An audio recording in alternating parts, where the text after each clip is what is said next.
Hey YouTube, thanks for joining us today here at the FFP. We're excited to have you to talk about some players that you should know. In a minute, Rob's going to give us a little bit of clarity about what we mean by that, just so we can have a good understanding of why we picked the names that we picked and we're not just throwing information at you guys. Of course, first we've got a few things to cover. As I always tell you guys, check out our website for our rankings, which are updated constantly. As well as check out our Instagram for daily posts. We just posted the top 10 statistical corners from 2017. That's really interesting. I like to look at matchups, wide receivers. Do you want to sit a guy against him, whatever it might be. So make sure to follow our Facebook and our Instagram. But that's what we're talking about today. I'm excited for this video. We're going to do 3 players each. Ryan's going to do 4 just because we wanted to hit that 10 mark, kind of a convenient number. But before we get into it, Rob, do you want to explain what exactly we mean by this? I know you've got a whole thing written out here. Yeah. So I want to get into, names you should know, and that's such a broad definition. It can mean a lot of different things to a lot of different people. So do we just give you a bunch of obscure names out there, kind of impress you with our knowledge, show that we have the ability to dig deep there, yet realistically, if we're being honest, we know that these guys don't have a real high likelihood that you can depend on them. They're going to have a fantasy impact. I'll give you an example. Last year, we highlighted Rico Gathers, a tight end for Dallas, as a deep sleeper. And I think we made a pretty good argument as to why he was a deep sleeper. It sounded impressive, it was compelling, yet we knew that it was really honestly unlikely that he was going to have a great year. We knew it would take a number of right breaks for him to honestly have a fantasy impact.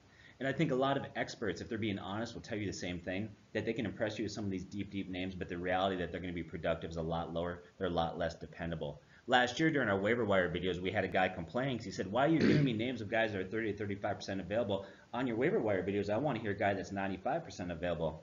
Okay, well, here's why we do that. I can give you a name of a guy that's readily available, maybe 95% available, which we do at times in our videos, do that. But most often, those players, there's a reason why they're readily available out there, okay? And they're stretches. They're hard to trust their production. It's more of a swing for the fence when you go that deep. And I think good experts will admit that to you. So here's what we want to do instead. We want to increase the probability that you would succeed. So what we did, instead of giving you one name that's 95% available, who doesn't have a likelihood or it's less likely he's going to produce, we'll give you 5 or 6 names that are 30 to 35% available, knowing that you can find one of those names, but you can trust his production.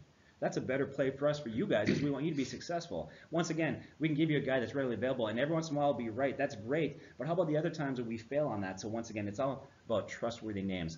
We also don't want to give you a name here that's obvious. We went on a site recently, and it called Devontae Adams a deep sleeper. And I'm thinking, really? Adams a sleeper? Come on, give me a break. Well, I like what you said. Please show me a lock. Yeah, if he's a deep sleeper, what's a lock in your definition? So here's what we want to do. We don't want to give you obvious players, but we don't want to be so obscure that they're not likely to have a fantasy impact. And here's another thing. Based on these names, whether you do or don't know them is going to depend on your fantasy acumen, okay? For a lot of you guys that are watching this video in July, you're big fantasy players. You obviously love the game. It's the off season. You're studying, so you probably know a lot of the names that we know. But we also know come August that's when the marginal fantasy players start to get in. That's when they buy their magazines. They typically begin their studying a week or two before their fantasy drafts. The probability that they're going to know these names is less likely. So we want to throw names out there that are going to hit all different levels of fantasy knowledge. So that's kind of what we're talking about. Does that make any sense? Yeah, sure. Exactly. So let's get into the first one, and we'll break that down a little bit more. So first one up is Kalen Ballage. Yeah, my first guy that you absolutely should know this year is Kalen Ballage. Miami Dolphins running back. They drafted this guy here early in the NFL draft. He's 6 feet 2 inches tall, 230 pounds. Now, the reason I believe you need to know about Kalen Ballage, for one, he's extremely athletic. He's a big guy. He's got great hands, speedster. He ran a 4.46 40. And coming out of college, Adam Gase said, actually, he's a big guy, great hands, and realistically, what they want to do down there in Miami, they brought in Frank Gore.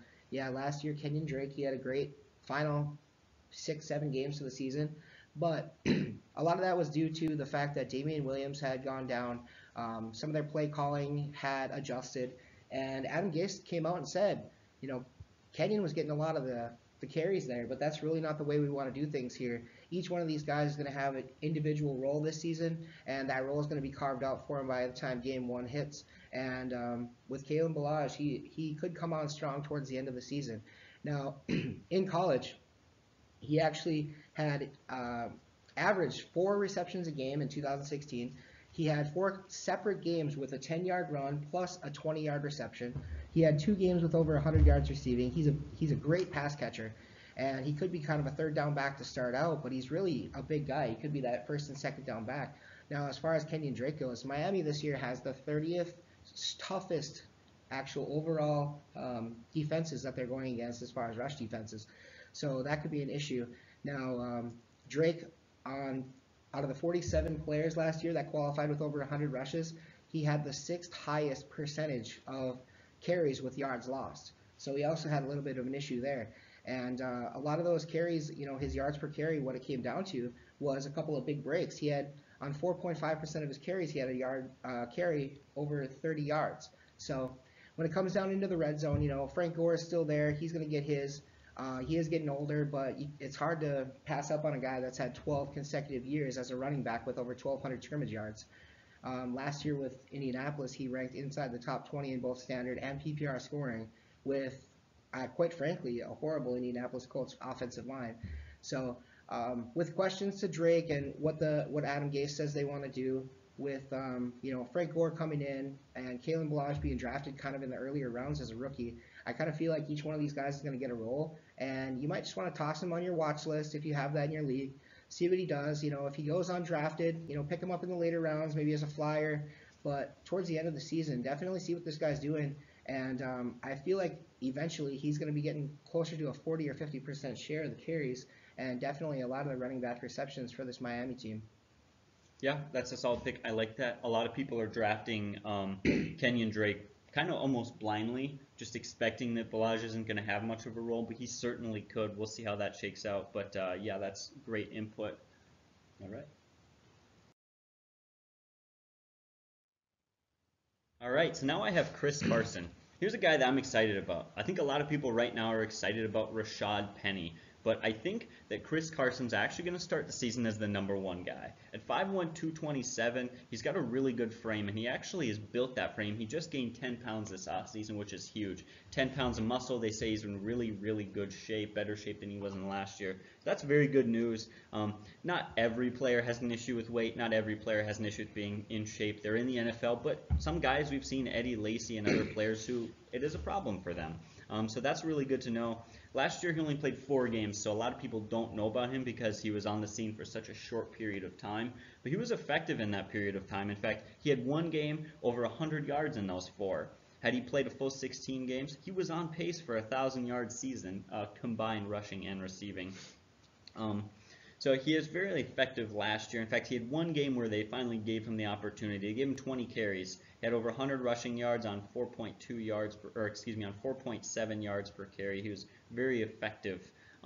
This is all really surprising for a lot of people, though, because last year he essentially came into the team as a 5th-string guy. He was behind. There was guys there like Eddie Lacy, McKissick, Rawls, Davis. That was a very, very crowded backfield, and so it was very surprising to see him kind of emerge from that, even just through 4 games, and then boom, he gets hurt. So that's kind of something about him, but I want to talk about something Pete Carroll said. He said he hasn't missed 1 snap of anything. He's just looked so fit and cut so quick and explosively and all the things like that. He's a guy that just stood out there in that regard. He's absolutely full steam. He's just had a great offseason. He goes on and on just to talk about how great he is, but when the head coach is talking about you like that, when you had 4 games that were effective, they were very effective, despite being mixed in with so many of those guys. I think that he could definitely separate himself this season. Now, again, he is on this list because he's not, set to be the #1 guy guaranteed, but I certainly wouldn't be surprised. And Ryan, you were just talking about this before we got in here recorded. You had something about Rashad Penny being mostly a special teams player? Yeah, actually, I pay attention to NFL Network constantly. It's always on 24 hours a day in my house, and I overheard that they were talking about Rashad Penny doing a lot of special teams work. Now, if a guy's out there on the field doing special teams, punt returns, kick returns, even tackling, you can expect that he's probably not going to want to be out there on 1st and 2nd down a lot of the time. And so it seems that Penny, if that's his role this year, then Carson's going to be the number 1 guy out there. And also, 6 out of the last 8 first-round draft pick running backs have finished in the top 10, and I just don't foresee that Penny's going to be that guy this year. They could be grooming him for the future. But yeah, I actually like Chris Carson a lot. I had him last year in one of our leagues. Unfortunately, running the clock out, he went down and broke a lower leg, one of his bones in his lower leg. So If Penny ends up doing that special teams work, definitely pick up Chris Carson. Watch out for that guy. Yeah, I just wanted to mention that because that's absolutely huge. If that's the case, that really clarifies that backfield. Mike Davis and McKissick weren't fantastic option. Of course, Rawls and Lacey are gone. I think that really separates Chris Carson as the sole first and second down back. And we'll that- see what happens on thirds down, but he's clearly going to have a large portion of that offense. Actually, Procise is there too, but he can't seem to stay on the field. So Yeah, that's not the first comment that you heard from Pete Carroll or that staff. Actually, not a day seems to go by that they're not out there just praising Chris Carson, not how well he's done in his development, how good a shape he's in. They were going on record saying he's going to do great things for us this year. They're very high on him, and so that's a huge indication. I like Chris Carson. So. All right, so now you're up for your player, Rob. So the name that I want you to know is Royce Freeman out there. Now, I think more and more people are actually starting to recognize this guy's name, and I think as the season gets closer, you're going to see a continual climb in his average draft position, okay? Now, half the battle in fantasy, becoming relevant really in terms of fantasy, is being having that opportunity situation that the rookie kind of lands in, and I think he really landed in an ideal situation here for the Broncos. You look at in the offseason, the Broncos released C.J. Anderson, and that leaves Booker and Henderson as the running backs. Now, neither have shown enough to really grab hold of that job definitively at this point. Now, Booker showed aptitude. He looked solid in the passing game. Last 2 years, he had catches of 30 and 31, and so he looked like he was very effective in the passing game. But he's been ineffective, or he hasn't been quite as effective in the run game. He's only got a career yards per carry of 3.6. 2 games last year where they gave double-digit carries, where he had kind of an extended look to see how he could perform. Could he handle that load? In those 2 games there, we had double-digit carries. The yards per carry, he struggled even more at 3.1, 3.5. Now, what I see Booker's role long-term looking like there, he's going to see action in the passing game on third downs and relief of the running back more on. I don't think Booker's a long-term answer there. And then you look at D'Angelo Henderson. Now, he looked even less impressive. Now, he had limited time there. We didn't get to see a lot of action, but the action he did see, he didn't impress. I'll look at Freeman a little bit closer there. Let's look at the tail of tape on Freeman. We have to do that in order to look at who he is and what he brings to the table. We go back to his college years since he's a rookie. Now, he's got a big physical body, 6 foot 229. That's really good size and strength that he's got. And he showed really well at the combine. He ran a 4.54 40-yard dash. That's really good speed for a guy his size. It's a great combination there. Playing for the Oregon Ducks in 2015, he had 2,100 combined yards and 19 touchdowns, and a 6.5 yards per carry in 2015 there. In 2016, he had a lot of injuries that slowed him down there. And then 2017, his senior year, he had combined yards of 1,600. He had 16 TDs and yards per carry of 6.0. The bar was set so high after his sophomore year when he had 2,100 combined yards. And so a lot of people say, well, what happened? How come he regressed? How come he had better numbers? What contributed to that lower numbers his senior year? Well, a lot of it was what we call gameplay that dictated what the Ducks did. And it took him out a lot of running game. It took the running game out often because they were in a lot of shootouts where they had to abandon the run and throw the ball just to stay in these shootouts. I want to listen to the high scores in these games. Now, in 9 games last year, they finished 4-5. Here are the point totals of the winners of those games. The very high point totals once again: 77, 42, 49, 37, 45. I know you mentioned this, Christian. 33.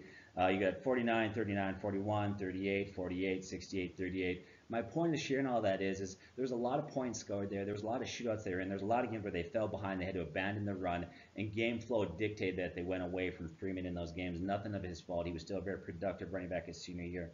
He's the Oregon Ducks' all-time leading rusher, and that's really good company to be in if you look at that. Now, here's some combine from the combine. Here's some notes that kind of describe who he is and what he does. It says Freeman doesn't seem to have superior aspects in every one area of his game, but he is very good in all aspects of being a running back. So once again, it sounds like he doesn't excel in one particular area, but he's very good in all areas of running back. He's got good vision. He says he has great football instincts. He lets blocks develop. He explodes when ready. He's got natural power and balance. He knows where to run. And he was used in the passing game very limited. But it says that he has very good hands for a running back. So even though he doesn't have a lot of receiving numbers there, they feel like he can develop into a good pass-catching back in the NFL. I think another thing that bode well for him is I think the Broncos offense should improve with Case Keenum at the helm there. Last year they were brutal. I think that can only get better. Now here's my assessment. Here's what I think you're going to need to do with this guy here. I think Booker is going to start the year as the starter. And I think the reason why is due to his understanding of the playbook. A lot of times it takes a rookie a while to come in, understand the offense. It's very complicated to understand pass protection, so a lot of times it takes him a few weeks. So I think what's going to happen is going to be a few weeks before this guy has a huge impact, although I could be wrong. But I think he's a player that you need to stash, be patient with, and if you do, he could pay big dividends. So that's my take. He's a guy that you need to know. It's Royce Freeman. Well, I really like that pick. Of course, you know I've been high on Royce Freeman. I think he's a guy you like to take shots late in the draft on a guy. That's a guy that I'll be hopefully taking a shot on. Although he's not falling too far, so you can't take him too late. No, But, I think currently he's going as a running back 3, and we actually talked about this a couple days ago through a message. Some of these guys that I mentioned quite a while back are starting to get a lot of hype, and they're moving up the draft boards. And some of these guys that I really like Darius Geis, there's probably no chance I'm going to be able to get him for the value that everybody wants him at right now. So I really like him a lot, but even with Royce Freeman, he's in the late 20s, early 30s at the moment.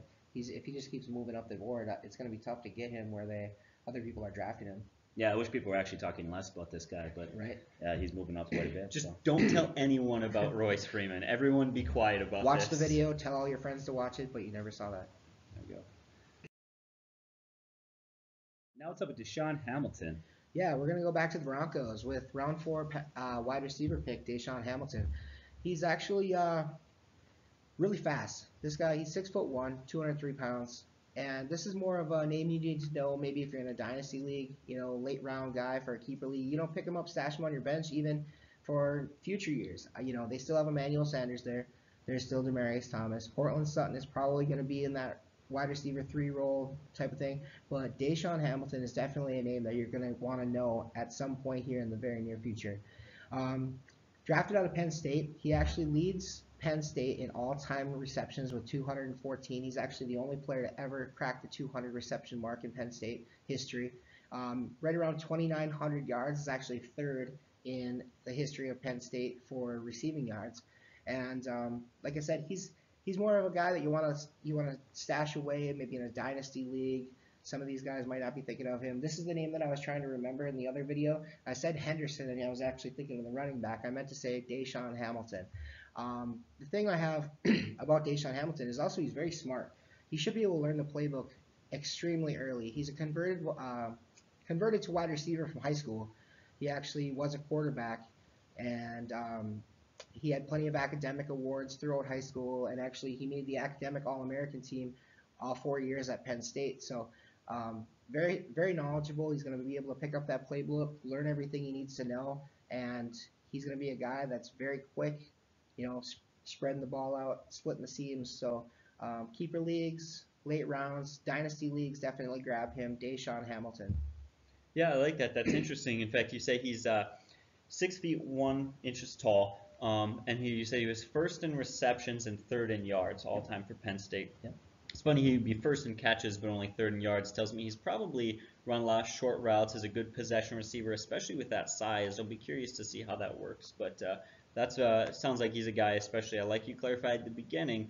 There are 2 wide receivers there, Thomas and Sanders, so definitely more of a dynasty league. But that's why these names you should know. You're not always going to know these guys, and you just watch them, and we'll see how things develop, especially if one of those guys goes down. But I think when it comes to the rookies, too, a lot of people know the name of Royce Freeman already, and they know Cortland Sutton, but he was one of those guys that they drafted that was kind of under the radar at the moment. And, yeah, I believe he's not getting a lot of yards per reception, but with his size, he does have a ton of speed. So it is possible that he can get out there. 4.43 is a really fast 40-yard dash time, so we'll see what happens. All right. Rob, anything? No, I'm good with that. So. All right, so now I'm excited to talk about James Washington, wide receiver for the Pittsburgh Steelers. Now, first thing I want to clarify is, there are a lot of weapons there. And so this is kind of a weird one for me. He's behind Antonio Brown, Le'Veon Bell, Juju Smith-Schuster. There are a lot of guys there. Unless something happens, I don't see him as a viable option. But if you're in a dynasty league, if you want to handcuff a guy or whatever it might be, if you just want to watch him in case someone goes down, he has a lot of upside. First of all, I want to clarify that system is great. If I were a rookie wide receiver coming in the NFL for any team, I would probably want to go to Pittsburgh. That system continually develops good wide receivers. You go all the way back to Mike Wallace, Antonio Brown. Now they had Martavis Bryant, Juju Smith-Schuster. There's not a year that they don't have 2 good wideouts. And they're talented wide receivers. Brown is, Schuster is, but it's also just a part of the system. It's also a part of Ben Roethlisberger being a good quarterback. And so I absolutely love that right there.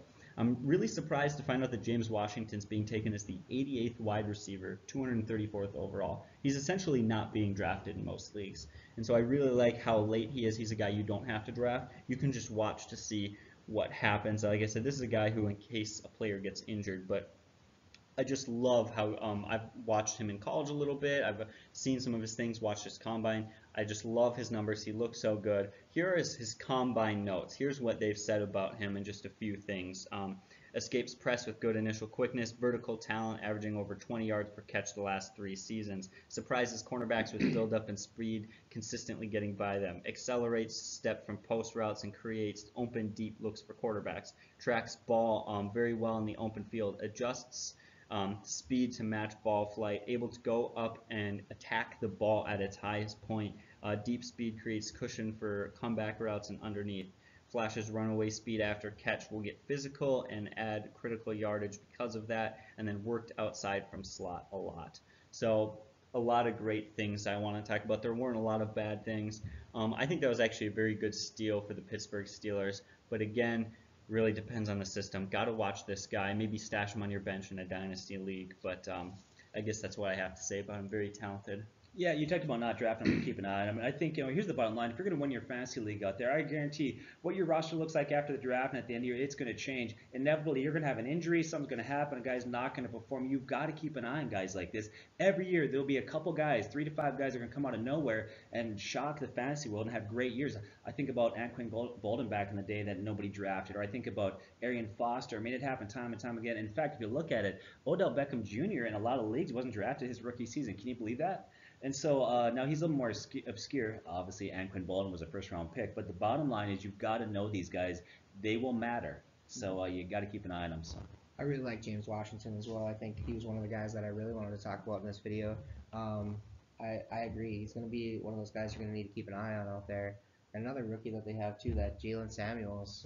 Keep an eye out for him. He's kind of, I want to throw him in the video just as an honorable mention maybe, but nice solid hands for a wide receiver. Or I'm sorry, running back there. So they're going to have some weapons in the future. Yeah, it's good to watch the backups behind Bell. First of all, Bell's going to be the guy there unless he gets injured. None of those guys have relevance this year. But the way the contract negotiations are going, that one of those guys could be a great dynasty pick for next season. So yeah, especially if you're in a dynasty league, like stash him on your bench at the end of the year and just see what happens. Samuel's is going to be the guy. So I'm going to talk about DJ Chark. And so here's a guy, you talk about a deeper guy, a guy that maybe you won't need to draft, maybe a guy you have to keep an eye on, but he's a name that I think you need to know. He originally was going to be drafted as a high draft pick because he didn't have necessarily stellar stats in college. He was a little bit quiet. But a lot of that, the reason why he didn't have big numbers in college was due to the system and the quarterback that limited his numbers. They were run-heavy offense. In fact, if you look at leaving LSU, you look at Odell Beckham and Jarvis Landry, they played for LSU, and similarly, they had kind of quiet college numbers. And yeah, of course, we know they went on to have some really great college career, or they've had really great NFL careers there. So this guy's stock began to soar after his combine performance. Chark had a 40-inch vertical leap that led all receivers. He had a 10-foot 9-inch broad jump. He tied for 4th among receivers. He had 16 bench press at 225 pounds. That was 11th for that position. And he ran a 4.34 40-yard dash. Amazing speed when you consider this guy's size. He's a big wide receiver there. Now, according to ESPN Stats and Info, Chark is the first player since 2006 to have combined 40-time bench press and vertical. Last player to hit those marks was safety Michael Huff, who was drafted 7th overall in 2006. So this guy has just looked great in the combine. General manager for the Jaguars, Dave Caldwell, told media that there was concern this pass catcher would not be available when the team drafted 61st in the second round, so they moved up to get this guy. Now, the staff, they talked about a little bit of what he's done. They're saying, here's the description of him so far. They've seen him in camp a little bit, rookie camp, some other things. He said just some unique things for his size that are pretty awesome. He has great size and speed. He ran a 4.34 40, and he's 6'4". Like I mentioned, that's a great combination of size and speed in the NFL. Now, on the depth chart, here's the concern. This guy's got Cole, Dede, Moncrief, Lee ahead of him. And so he's going to start way down that depth chart at this point. But the wide receivers that are in front of him are far from proven and establishing their roles. So he's a sleeper with a high ceiling. Now, here are some thoughts from Jaguar quarterbacks that have been throwing the ball now and getting to build a little rapport with the guy and see where he's at. Here's one of the quarterbacks said about him. His athletic ability is off the charts. The way he learns the offense, we see him grow over the last couple of weeks, understand the playbook, knowing where to go with each route and where to be. He's been great. We hooked up on some deeper routes. He's been a real reliable guy for me throughout the offseason program. It's been exciting to get to work with him. And so those are quarterbacks kind of assessing where he's done.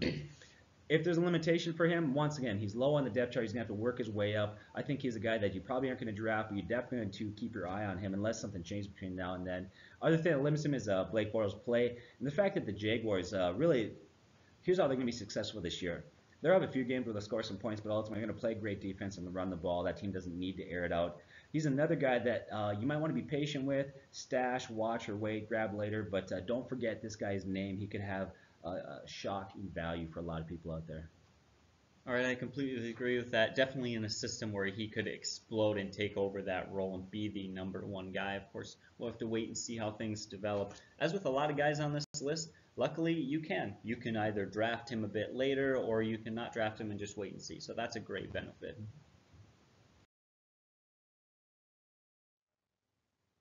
All right, so Rob had to step out here for a second, which is fine now because Ryan, you're up. You're going to talk about Dion King.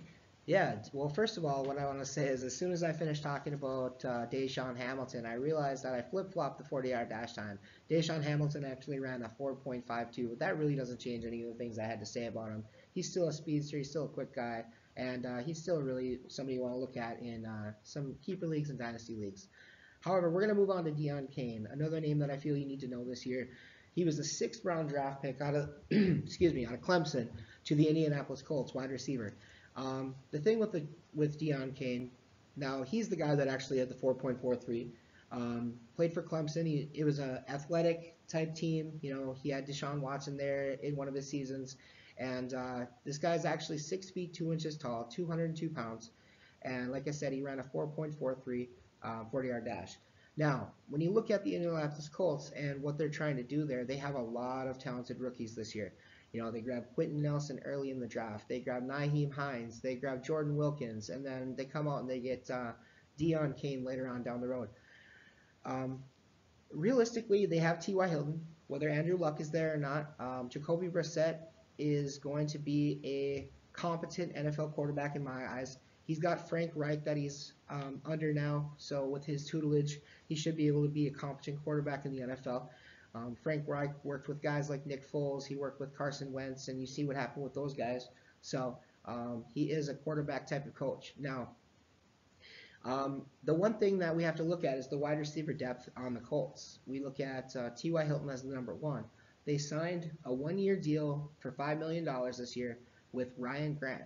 Ryan Grant, originally coming out of Washington, he was supposed to be going to the Ravens, 4 years, $29 million, but he failed a physical for the Ravens.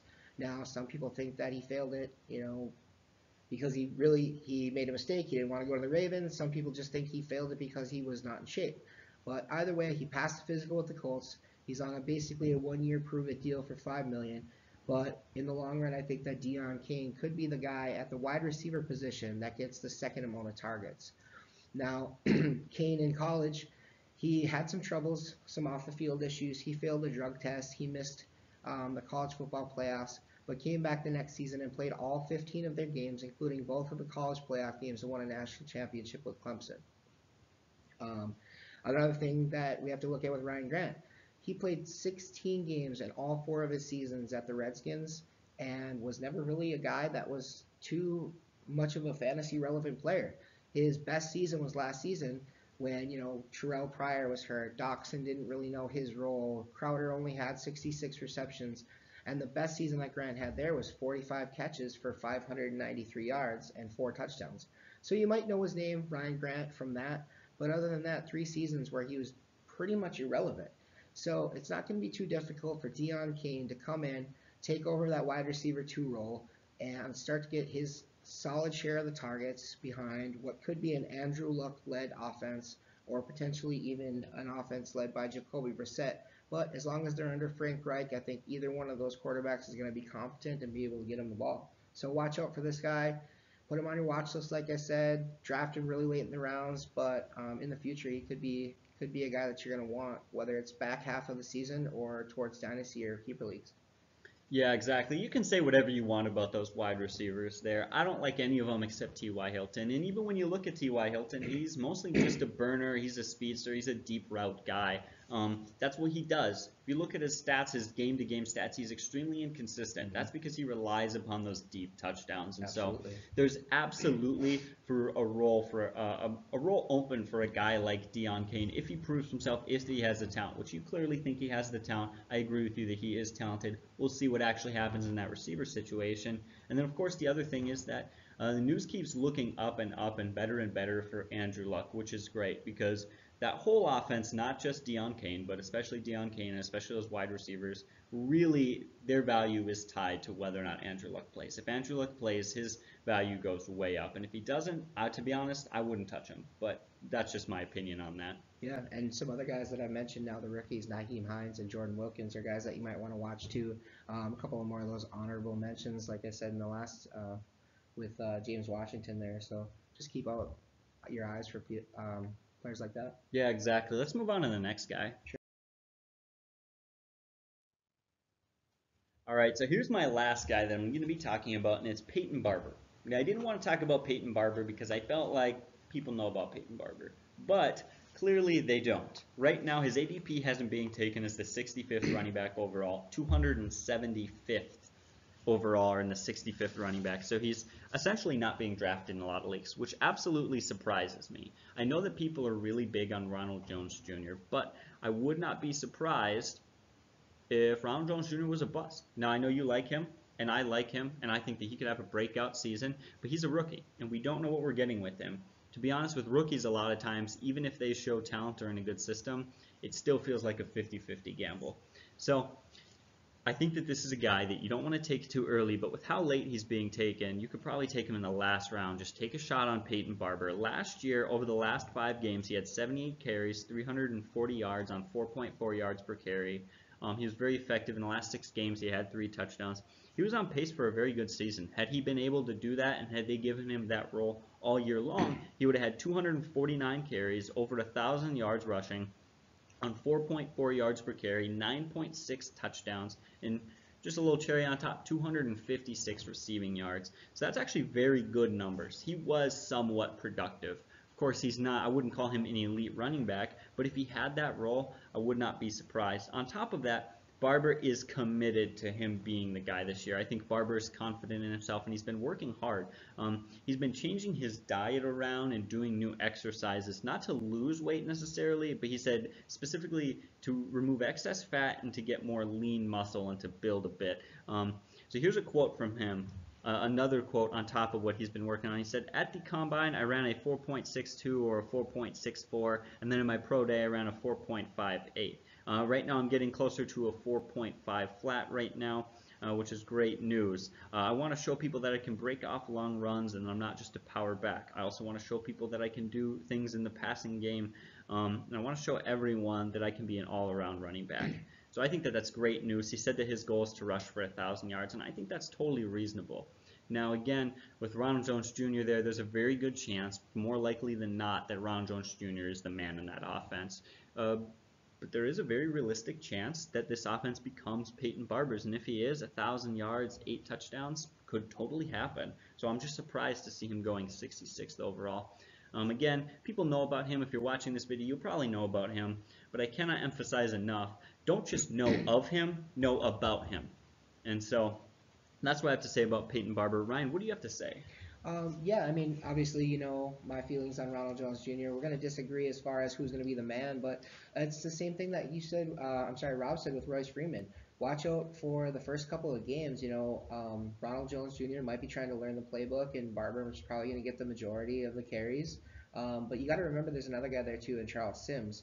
And he's definitely got his role carved out as the pass-catching guy. So if Peyton Barber is really working on as much as he says he is, and if he makes it through preseason, training camp, and all that stuff, and he's showing that his hands are improved, I definitely feel like he could be a 3-down back for those guys. And then, you know, later on in the season, Jones might be able to take over. But, you know, maybe Peyton Barber takes that job and doesn't relinquish it and just keeps it, you know. So I feel like it's definitely a name that you should already know, but definitely want to watch out for, and you need to know about the situation, like you said. Yeah, exactly. Good pick. So don't forget about Peyton Barber. All right, now Rob, so you're back for your final player. You just took care of something, but why don't you tell us about wide receiver Quincy Aiyuk? Yeah, so I think he's another name that you need to know out there. Let's take a look at him a little bit and why I think that's important that you keep an eye on this guy. So in his third year, well, when I talk about his third year, we're looking at kind of about the year that he kind of really broke out. But in reality, it was his second. His first season, he only played in one game. But in his third season, at the age of 24, he had a really nice breakout season. He ended with 58 catches, 857 receiving yards, and 4 TDs. And those are pretty solid numbers. Now, those were good numbers, but they're actually even better if you consider a few things. Now, if you take a look at it, they did some sabermetrics, broke down that team's stats, throws, and what we found was he actually performed remarkably well considering a lot of factors. One, a lot of balls that were thrown his way were either balls that were thrown away, deflected, or constantly missed throws by Ryan Fitzpatrick that year, Bryce Petty. So he had a lot of bad throws that were thrown his way, so he had more targets than catches, but a lot of those weren't even realistic catches. They weren't balls that were really catchable. If you look at those numbers, what makes it really impressive to me is that your Ryan Fitzpatrick was his quarterback, and he had a brutal year that year. Ryan Fitzpatrick had 12 touchdowns and 17 interceptions. His quarterback rating was only 69. And then, of course, you add in Bryce Petty and Geno Smith, the other quarterbacks in some other games. They're not very good. So he did really well in overall a poor situation, this poor guy. Now, if you look at his numbers, like I said, 857 receiving yards on 58 receptions, 4 TDs. Yet he had a very good 8.2 yards per target. If you look at those numbers, you compare it to other wide receivers, that kind of falls into the wide receiver 1 or 2 borderline range there. Those are pretty good numbers. A lot of the throws that came his way were missed throws. He had an unusual amount of missed throws that came his way. And yet, in spite of all that, he still posted respectable numbers across the board. He was the only wide receiver in 2016 of the 58 wide receivers that qualified with 50-plus catches that year, who went up in the top 10 in both yards per reception and yards after the catch. He was extremely productive there. He constantly turned routine underneath throws into first downs with elusive toughness. He has good size, good speed. He's got good vision in open field, while at the same time showcasing, he's actually been very acrobatic at some. He's shown a lot of athleticism, and so I think that's good. Now, last season, in his fourth year, a lot of people expected he was going to take that next step, maybe break over 1,000 yards receiving. Of course, that didn't happen. He was placed on injury reserve with a neck injury. He was diagnosed with bulging disc, and the recovery time for that was 6 to 9 months. So that's why he didn't do anything last year. Going back to what I said, this guy's got good size. He's 6'2", 225. That's a solid size receiver. He's still young at 26. Now, he currently sits as the number 2 wide receiver behind Robbie Anderson. Now, some would argue that actually Quincy is the number 1 guy there, but I actually think it's Robbie Anderson. Personally, that's my opinion. But I think it's a good thing because him being the number 2 guy means that Robbie Anderson will see a lot of number 1 quarters, and that should mean he sees the number 2 guy. That's going to help quite a bit. I also like the fact he plays on a bad team with a below average or bad defense, and that means they're going to have to throw the ball a lot. Last year, the Jets finished 22nd in defense, allowing 23.9 points per game. They didn't do a lot in the offseason to tell me that defense is going to make huge steps forward there. If you look at where he sits currently in Fantasy Pros, consensus, he's a 76th ranked wide receiver in PPR leagues and 210 overall. Just a year ago, he was top 100 in PPR ADP. And so this is a guy that I think you need to keep an eye on. I like Quincy. I think he could have a nice year. He could be a sneaky play for you.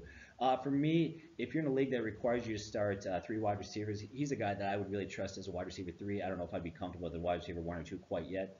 But once again, he could be your wide receiver 3, and if everything falls in place, you could put up very good wide receiver 2 numbers. So, yeah, I love Quincy Aiyuk for this pick. A lot of times we talk about just opportunity being something that is lacking for a lot of players, especially on this list. I talked about James Washington and Peyton Barber, 2 guys who their biggest concerns are their opportunity to play. But Quincy Aiyuk, that's not a problem for him. Their best receiver, their best running back, Isaiah Crowell, not fantastic out of the backfield, not like he's going to steal tons and tons of catches, though he will, of course, do a little bit of that. Robbie Anderson's great, but he's not going to take all the catches, not going to get 176 targets. They don't have a great tight end. They don't have another great wide receiver. So, yeah, there's certainly enough to go around between Robbie Anderson and him that they could both have great years. So I'm expecting that this could be a great season for Quincy Aiyuk. I definitely like Quincy Aiyuk. The one thing is with Robbie Anderson, I've heard that he's not quite out of the woods with those 9 charges that there were some of them that got dismissed or dropped that he's taken care of, but he had 9 total charges between misdemeanors and felonies, and I heard that he's not totally out of the woods yet. We forget that Terrell Pryor is there, but I don't think that he's really a threat to Quincy Aiyuk. And actually, a positive is that the Jets are actually top 5 versus the strength of schedule this year against the teams that they're going to play against. So whether it's because of the quarterback play or whatever it may be. I think Quincy Aiyuk could have a very productive season. I agree with you. Robbie Anderson, I actually like Robbie Anderson. I think he's got a lot of talent. This guy's got a high ceiling, but it is concerning. He had some off-field issues. If you're not aware of it, you should look it up. Now, they're saying his head's on straight. He's working through these issues, but there are some unresolved things he has to deal with, and it is a major red flag there, so I agree with that. Although, is it really a downside for Quincy Aiyuk if Robbie Anderson gets suspended? Because he just gets more targets. Sure, he faces number one corner, but then who they throw to? Yeah. So, I mean, maybe if that happens, he switches to more bulk and less efficiency in his numbers, but I don't know if he can really lose in this situation. I think that was my point, is that it's a positive for him. It's a volume play. He could, instead of being possibly the number one, he's definitely the number one wide receiver if you look at that. Yeah, hands down, the only concern with Quincy Aiyuk was that quarterback situation. But maybe they figure that out. Maybe Teddy Bridgewater steps up or something like that could happen. They got a lot of options there. One of them should hopefully turn out to be manageable. He doesn't need to be fantastic. Yeah.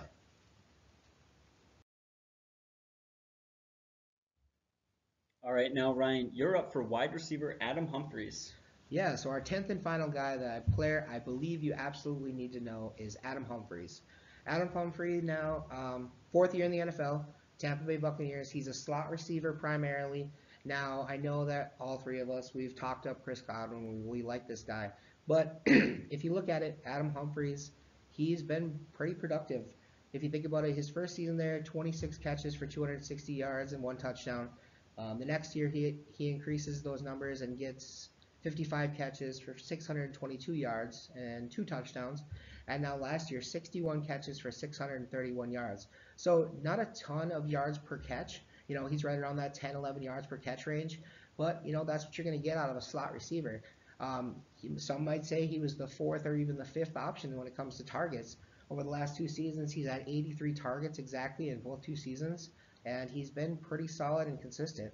Now, when you sit and break it down, he's 5'11", 194 pounds. He actually he's the 3rd option behind. We got Mike Evans, Deshaun Jackson. But what I've heard is that Deshaun Jackson might actually, as he's getting older, he's on the wrong side of 30, he's going to start getting some of those targets taken by whether it's Chris Godwin, Adam Humphries, whoever it may be. And these targets are going to go somewhere. Now, if Chris Godwin emerges and he's the number 2 wide receiver, then you still have Humphries coming out of there in the slot. So if you look at this too, 61 receptions last year. He was basically on nobody's radar. 61 receptions was more than guys like Alshon Jeffrey, Amari Cooper. He's only 1 less than Cooper Kupp. It's only 2 less than Stephon Diggs. I mean, people are not paying attention to him. He had more receptions than Jordy Nelson, Michael Crabtree, Martavis Bryant, all of these guys. T.Y. Hilton, actually, we mentioned he's kind of inconsistent. He had more receptions than T.Y. Hilton. So in PPR leagues, I mean, he's definitely got a value. He's going to get you, 8 to 10 points without touchdowns per game. So that could be like a wide receiver 3, possibly your wide receiver 4 on your bench, first guy coming off if you have an injury or if you have something else go wrong there, bye-week fill-in, something like that. But I believe Adam Humphries is a name that you definitely need to watch out because he's very productive and he's very consistent. And he's Dirk Cutter said he's their slot receiver for the time being, so he's going to get the targets. Now, the one issue I do have, I know I've been talking about this, I've been paying a lot of attention to current strength of schedules. Now, when I say strength of schedule, I don't mean what the team did last year because the past is the past. It basically comes down to the players that are on the roster this year. What are the players? Look at Seattle. Seattle's a different defense. Houston is going to be a different defense this year. These are the defenses that these teams are playing against this season. And with the defenses that the Tampa Bay Buccaneers are playing against this season, they're currently ranked in the bottom 3 for their quarterback, wide receiver play against their defenses this year. So 30, 31, 32 in not only the overall, but also in the fantasy playoffs. So that's something you might want to watch out for, but definitely keep him on your radar, put him on your watch list, whatever it may be. And Adam Humphries is one of the guys that I think you need to know about. Yeah, I think he was kind of a quiet play last year. He snuck up a lot of people statistically there. You don't realize what a good year he had, what a solid year he had anyways. Some people expect Deshaun Watson to rebound this year. I don't see that happening personally. You look at a guy who relied so much on his speed, and typically the one thing that goes for an athlete as he gets older is not necessarily size or strength, but his speed and quickness, and so I just don't think he's going to recover there. I think another thing that bodes well for Adam, and the reason why a lot of those players could do statistically well, is that Tampa Bay's defense has some star power there, but overall as a unit they were really bad last year, and I'm not sure if they've done enough to really improve that defense. They've struggled quite a bit, meaning that offense is constantly playing from behind, throwing the ball quite a bit, so I think that bodes well for him. Yeah, I completely agree. My only concern is, holy cow, the weapons in that offense, they are just a committee offense. They've got tons of different wide receivers like you talked about, but they've got, a tight end by committee system there with Brayton, O.J. Howard, the running backs, Charles Sims out of the backfield. Of course, Mike Evans is insane. One year he had like 178 targets. Like, that guy, he just pulls in targets left and right. And so, yeah, it does concern me. Like, if he's a volume play, a guy who depends on getting a lot of catches, how is he going to do that this year with all those weapons there? I'd like to see him, find the end zone a little bit more, but he definitely has showed a lot of promise. So we'll see if he's able to step up this year. Again, it's just one of those guys you got to watch. Yeah, and we've talked about all 9 of those weapons that they have. 3 running backs, 2 tight ends, 4 wide receivers. Who knows what quarterback it's going to be? Is it going to be Ryan Griffin, Ryan Fitzpatrick for the first 3 games? Then they got a tough game against Chicago. That Chicago Bears defense, I think, is actually very improved this year, and then they get a bye week. But realistically, consistency and relationship with your quarterback are 2 big things, and he's catching 75% of his passes. So if he's getting 83 targets and he's getting a good 60 receptions, I gave you the list of players that he's getting more catches than. He might not get those touchdowns, but touchdowns tend to regress to the mean. Now, by regression, that could also be going from 1 up to 5, whatever it may be. You take his 1 touchdown he had last year, and let's say he gets to that 1 touchdown every 10 catch mark, and he gets 6 touchdowns last year. He has a whole new season. He's a top 30 wide receiver. So I think definitely at some point it's going to go back to, instead of 1 every 60, could be like 1 every 10, 1 every 12, get a couple more touchdowns. But if he can stick in that 50 to 60 reception mark, he could be a PPR sneaky play. Yeah, you look at the Bears defense, totally unrelated to this, but you mentioned them.